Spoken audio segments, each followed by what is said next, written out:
Welcome back to another episode of Sexy Marriage Radio, where I'm just going to jump right into, let's just jump into content. But first, we have to give a quick little, hey, shout out to the nation. Glad you're here.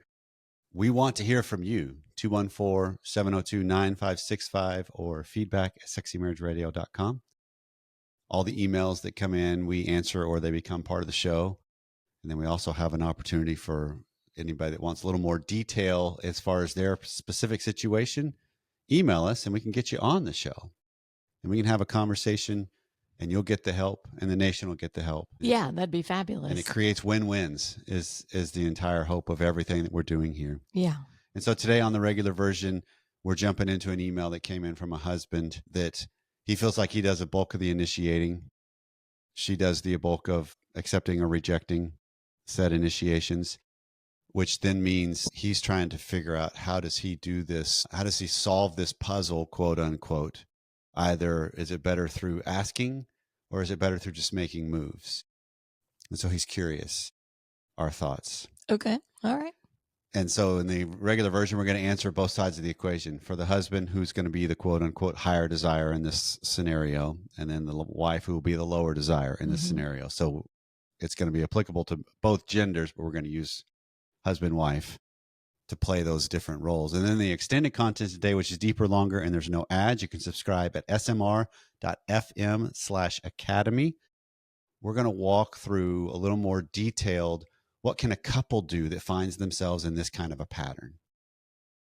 Because there's ways to collaborate and co-create different, particularly when you both are on the same page of recognizing said pattern and are willing to look at your own role in the pattern to do a little different, to challenge yourself a little different. Yeah, because we certainly both have roles that we end up playing. It ends up being this kind of sometimes the same script over and over. And that's why a lot of people end up coming and listening for a podcast like ours because they're like, I'm just stuck in this routine. Right. What do I do? How do I get out of it? And so you want to join the extended content to find that with some real practical, tactical things you can do individually and together to address this better. So all that's coming up right after this. So here's the email. And it's for the husband saying, I'm a longtime listener and appreciate the depth to the conversations about marriage and intimacy. And I'm writing because I could use some guidance on a personal challenge. My wife and I have a good relationship overall. I find myself unsure about how to initiate sex in a way that feels both confident and respectful. That's a great phraseology. Because if you think of the dilemma of what happens when it comes to some of the dynamics of how I pursue what I want, I also want to try to be respectful of what my spouse wants. Sure. And so therein lies the dilemma. So I'm the higher desire partner, and I feel like I do most, if not all, the initiating. Sometimes I wonder if I should simply ask her directly, or if it's better to make a move physically and see how she responds. I don't want to come across as passive, but I also want to be sensitive to her mood and boundaries. Our sex life happens maybe once a week as some background on average, or to put it another way, this is how often she accepts my initiations, leading me to believe he initiates more than that as far as that phraseology. When I've tried to initiate, whether it's by touching her in a more intimate way or simply suggesting it, it sometimes leads to connection, but other times I sense her pulling back or flat out turning it down. Those moments leave me second guessing whether I should try again or give her space.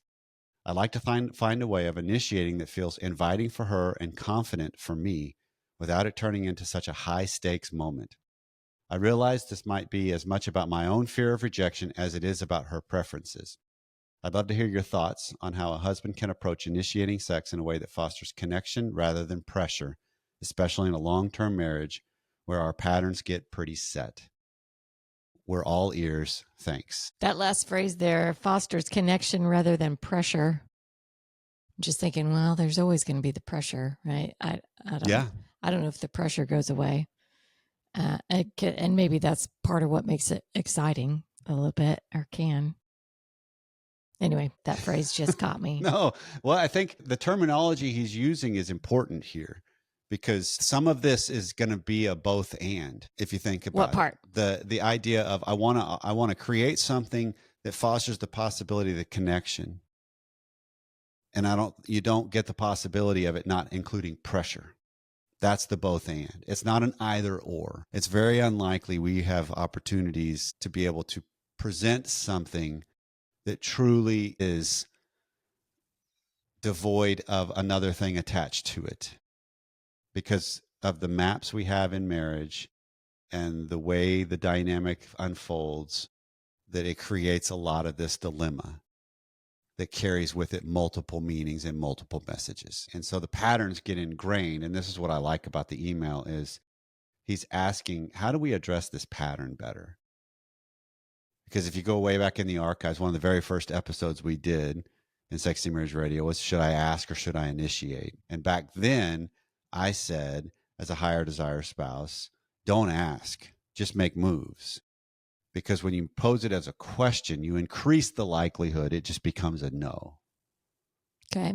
Right. And I think there's still truth in that, because sometimes when I'm posing it as a question, it's not always tied to an opportune time. So then, of course, it's going to be a no. Yeah. If you got bad timing. I mean, you got bad timing, whether you're asking or if you suggest, this is the way it often would unfold, is you suggest it earlier in the day. Like I would bring it up to you while you're at work via phone call, email, text, whatever. And at that moment, you're probably not like, oh, yeah, I was just thinking about that. Right. I'm in the middle of the spreadsheet. Right. And so you might be, yeah, maybe. I have no idea what it's going to be like tonight. Right. And so it's way too soon. But if I get back then, if I got a little glimpse of possibility, I'm all jazzed up and ready to go when you get home. And then I would hover, and then it would be all these different things. And you're like, wait, there's so many variables that have changed in the dynamic of life and us during the time you initiated it initially to now, that it doesn't carry the same weight. It's not in the same context anymore. Okay. So that's one scenario of trying to set it up 6 hours earlier. But when you're just right there, right? Here we are, just, I don't know, finish dinner. Maybe it's even just time for bed, getting undressed. And that's where this guy is. Right. Do I just ask, hey, interested? Well, and that's where, or do I make a move? So the frame of either or is both approaches can work and will fall flat. That's just the way marriage is. Like sometimes it works, sometimes it doesn't. And that's on both ways. Yeah. So it's not all the time it works, all the time it doesn't work. Because none of this is solving a puzzle that will solve it for all time. Right? I think of this just popped in my head. And why is that? Well, I think of it this way. It's like a Rubik's Cube. Like once you solve the Rubik's Cube, like what if it had a mechanism within it that it immediately mixed it all up in a different way? And you're like, oh, well, now I got a different puzzle to try, a different way to try to solve it. Right. And so, but even the Rubik's Cube's got certain ways because there's only so many variables that are at play in it. Whereas humans have far more variables at play. And so the real driver isn't the method you're trying to use to accomplish this goal. It's who you are in the way you're using these methods. There's the difference to me. So what's that? Define that for me. What do you mean who I am? So because he even hinted at it in his email, for the husband, he is the one, like, because he's like, maybe this is just my fear of rejection.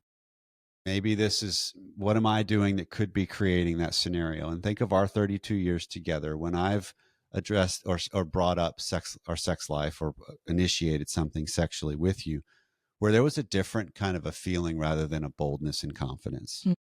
You usually could see right through that. You could even see it before it came, I would bet. Right? You would have an idea of, oh, I know what this is, because it was a pattern. I mean, I've alluded to early on, one of my clients used this terminology, which fits. There was a meter that would be running, and you would know when it's about time to pay the meter. It's horrible terminology, but that's kind of the way it started to unfold. Because, the affection level's going up. I know what's going on. I know where this is heading. Right. And so it just becomes a pattern. It's a routine. And we as humans keep track of patterns. We do. I mean, from the spouse side, from the non-initiator normally side, it wasn't just a meter of you, right? Of ramping up. It was, I know how long it's been since we've had sex. Mm-hmm. Yeah, you're paying attention as well. I know this is something we do together. Why am I waiting so long in between? Right. And so there's a recognition that maybe even doesn't get vocalized to my spouse. And I'm going to tell me if I'm off on this, Pam. I'm going to propose that phrase you just made is the latter, more close to the context of now, Pam, than it was in the first 7-10 years of our marriage, Pam, where it largely was one-sided sex. It was obligatory. I mean, not that you didn't choose it still at times too, but there was more of a one-sidedness that I was driving the thing, and it was just, that's what we both came into it with. Well, I don't know. I haven't sat and done that analysis. I was just trying to think of this email and and in a thought process that really is there for the other. That's good. I like both sides of it, because I think I want to try to cover both sides, though, in the sense that there are some marriages out there for sure where it truly is just accommodating the higher desires. It's not about what the lower desire wants, because they either haven't brought to the bear of what it is do I really want? What is this really for me? Or it's more of just, this is just the role I play, and it's all for them. And they're okay with it. They're not, there's, you get a whole lot more nuance in there. But part of what gets exposed in this for him is his job, I think, isn't about how do you just avoid rejection. It's get comfortable enough in his own desires that he can express it cleanly without having any demands attached to it. And then handle however it responds, however she responds, however it lands better. Right? You could almost succinctly say it's being willing to express and be who you are and handle what comes back in response. By saying that, I think you're saying it's not about whether you ask or make a move, right? One or the other, or in tandem. Yeah, because sometimes the phraseology and the inquiring vocally is probably the most appropriate way to do it, because it can just be looking for clarification of, hey, I'm kind of realizing this. Where are you on this right now? And that's an asking. But then there's times where it's like the mood has been set. There's a good dynamic between you, and one of you just has to start the thing. And so then it's more appropriate to just make the move rather than say something. It's how you're conducting yourself. This is where we landed on the concept of married sex is a long game for both higher desire and lower desire. Yes. Right. That it's a dynamic that is a long game. It's an interwoven aspect of a married life. Yeah. What I do today affects tomorrow and the next day, and how I react to whatever just happened affects. I mean, we're creating, when you go back to some of the episodes, you're talking about the mapping of our spouse, right? I create a map, and that map can be good or bad, but that's part of the long game and how this plays out. And a game not being that we're opposing people on opposite sides of the tennis it's a court, dynamic right? where we're on the same team, freely choosing, consciously aware of our roles in, right? That's team. That's the dynamic. So for him, this requires his ability to clarify his desires privately, to go through what's really driving my desire here. What is this really about? Is it I'm wanting sex, or is it I'm wanting connection? Because there's a difference between those two sometimes. And sometimes I use one to get the other. And even clarifying that matters personally and privately.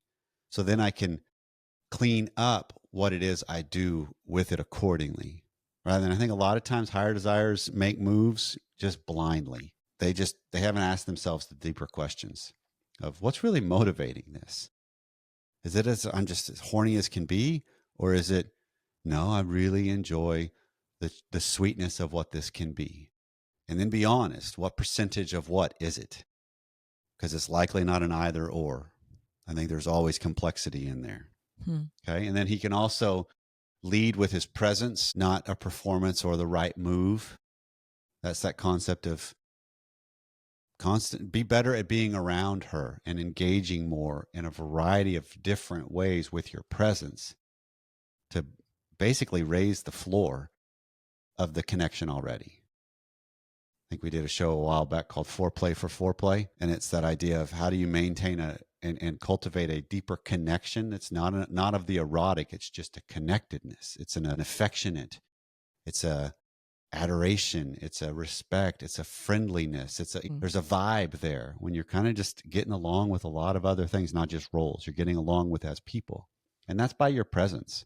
That's by your personality. So you bring that forward. And then this is the big one I love is you make the no survivable. It's like if she gives a no or she gives an alter or a not tonight or even a rain check, you make it survivable. It's like, it is. All right. Yeah. Yeah. It's real. I mean, we always tell our kids, if you want something, ask for it. The worst you're going to hear is no. I mean, surely everybody has heard that phraseology, right? Mm-hmm. The worst you're going to hear is no. There's something to be learned from those. Yes, that can be super frustrating if you're a spouse and keep getting the no over and over and over. I don't know. I think there's worse things to hear.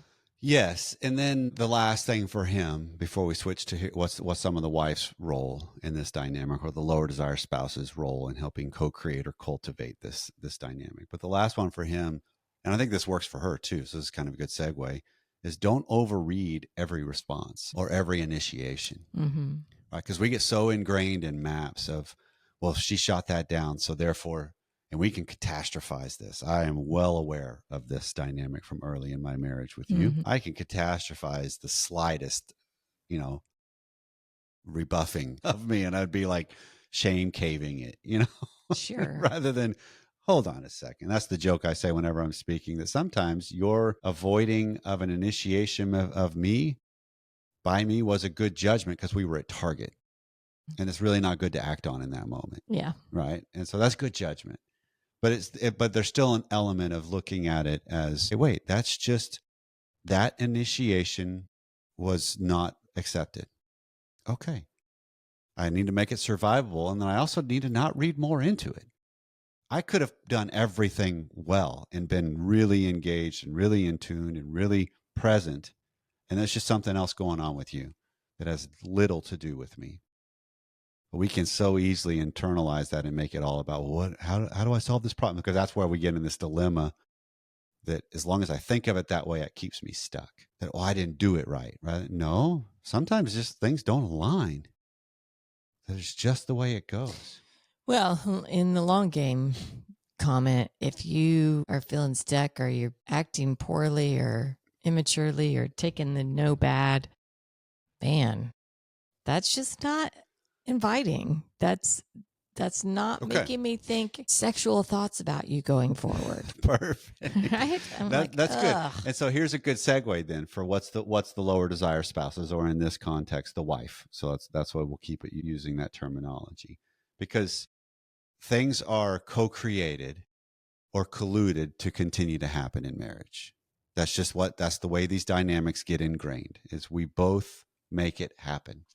And so he could get really good at changing some of his dynamic, and she's still blind to what's going on with hers in this case, and it'll still feel stuck for both of them, which then creates a different critical mass and a different struggle that's a lot deeper in some ways, right? Right. So let's start about with her, though, of just, here's some things to recognize, because one of the big dynamics that happens in marriage is that both spouses can quietly outsource the responsibility for desire to the other person, right? She could take the stance of, he's got to do this right to get me in the mood. He could take the stance of, she's got to respond in a certain way to keep my confidence high. And so we're outsourcing these things that I'm too dependent on what my spouse may or may not do, that I don't bring all of myself forward. Isn't it normal for us to just feed off of each other? We will feed off of each other. We're smart and we are aware of each other, but sometimes we go too far with it.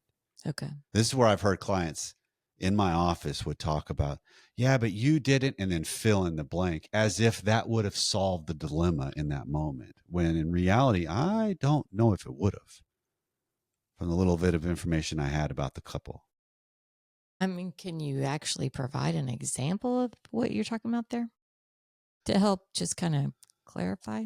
Well, okay, let me use what you just said earlier when we were segueing to the wife so maybe the higher desire spouse doesn't handle no well and has a tendency of being pouty and could be angry or vindictive with it even. Okay. Okay. And so therefore she can take a stance of, well, if he can't get his act together, I don't ever have to look at what's my role on why I say yes or no. What do I really actually want for me in this equation? Because I can constantly keep it focused on his reactions are so poor, it doesn't draw me towards him. Okay. Right. And so this is that fine line of, yes, all of that is present and will impact us and feed us in a good way or a bad way. But I also need to be aware of what is my own culpability in the dynamic to handle and ask the better questions of, do I really want this for me and for him? Or do I really want this for her and for me? And so we can easily misread these and place blame elsewhere without looking at myself, because it's a whole lot easier to say, well, your tone was bad, rather than what was actually delivered here. Definitely. What was the message really delivered here? Because, yeah, they might have sucked at how they brought it up, but what they're trying to bring up is still important and matters to the life of the relationship. Yeah, well, it takes me off the hook if I can redirect the finger at you. Exactly. It's where I can use where you're wrong to avoid where you're right. Right. In the struggle. And so we got to set that aside if I truly want to try to grow into a deeper bond within marriage, and start to create what it can be that we can create together. And so for her, this is about her being challenged to have to own her part in the sexual climate, which I like that phraseology. The sexual climate matters, right? Yeah, because that's the stuff that's always present and always around. You can kind of feel it. It's not leading straight into, it's not foreplay, it's not deliberate initiation. It's just a dynamic. And a lot of times what lower desires do is they do everything they can, sometimes consciously and sometimes unconsciously, to squash the sexual climate, because they feel like any hint at means immediate, which that's where the higher desires got to realize, wait, this is a long game. Doesn't have to mean, there's not immediate gratification necessary, right? For both of you. Yeah, I'm with you. Then signal openness clearly. And this is something we've talked about in the past, of rather than it just being a no to an initiation, it could be, at this point, no, but possibly I can, give me a little bit of time. That's funny. The tone in the voice you just had was like a, get off my back. At this point, no, but possibly. I'm not familiar with this phraseology very often. Maybe that's why I've bumbled it. Oh, that's funny. But I that just kind of brings home the point of, number one, tone matters. Yeah. How you say something matters. That's pretty funny. Well, the same thing still applies to, like, if she could take the stance of, well, he didn't phrase it right. He didn't come at me right. His tone was wrong. There was desperation there, whatever it might be. She can latch on to something because it likely was there based on the map. Well, he needs to learn to take her responses, particularly the ones that lean more towards the negative, as, okay, wait, why do I take that so personally? What if I learned that it's maybe she didn't say no well. I don't need to get caught up in the tone. I need to get caught up, okay, what was the dynamic? And look at my own role and also what could be going on. I don't know how tone doesn't matter. I think all these other things do too. It's not that it doesn't matter, but how we often put so much emphasis on it that it's at the expense of what was also said, because there can be truth in there of what's also said that I can miss and combat just because of your tone. If you're trying to change your tonality, this is a journey we've been on the last decade, probably, of both of us being more aware of our reactions and our intentionalities and our phraseologies and our presences with each other and other people in our life that we care about. Well, it's hard to change some of these ingrained knee-jerk things. It's incredibly hard to do because it's from birth, if not generational, if you think about it. Oh, right? Yeah. Most of it we come by it, honestly. Right. There are things that I can say or do that I'm like, I think that's my grandfather, right? That has come through the tree forever now. And so sometimes I'll bungle it in the moment, but it doesn't have to ruin the moment. If you're at your best, you could let it slide and we just keep on going. Sometimes it doesn't go that way. But what matters then is if I get better at coming back and say, wait, you know what? I realized there was sarcasm in the way I phrased that, and that was dismissive. I don't want to be that guy.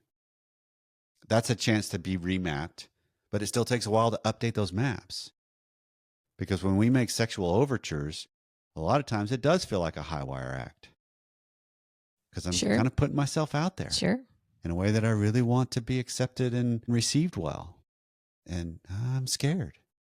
And how do I not let that come through? I can't act like it's not there. So, so it's just, there's a deeper dynamic at play. And so how do you try to just get better at being open or signaling, and then also watching for your reflexiveness?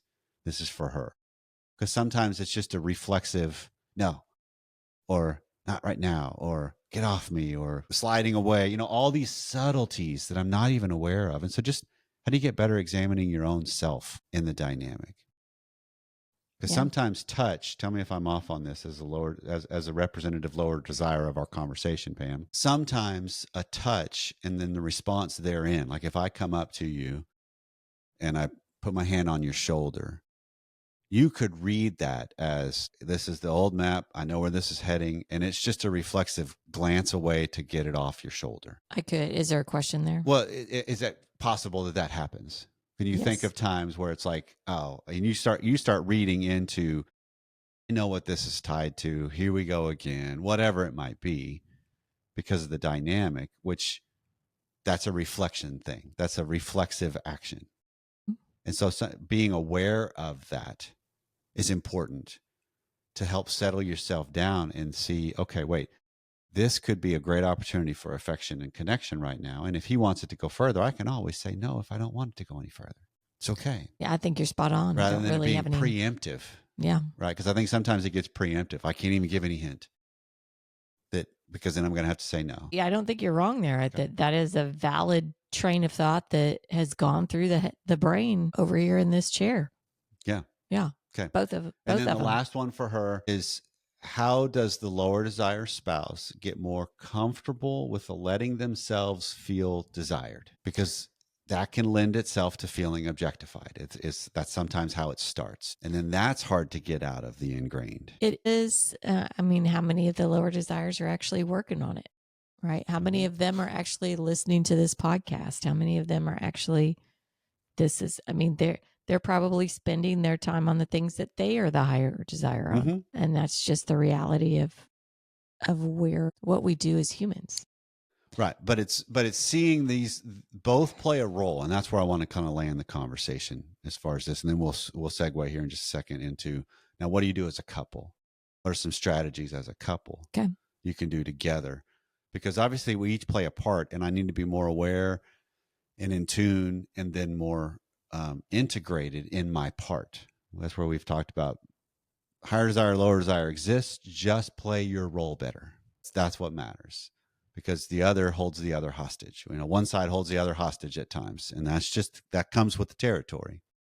But the more I'm aware and challenging, I take some of the pressure off and I make it cleaner. I make the dynamic that I can start to use that energy and pressure better rather than feel suffocated from it. Mm-hmm. And so when you can see, regardless which end of the spectrum you're on, this isn't obligating yourself to doing it right or satisfying something else. It's about being a better steward of your own relationship, your side of the relationship, rather than just a passive gatekeeper or pursuer.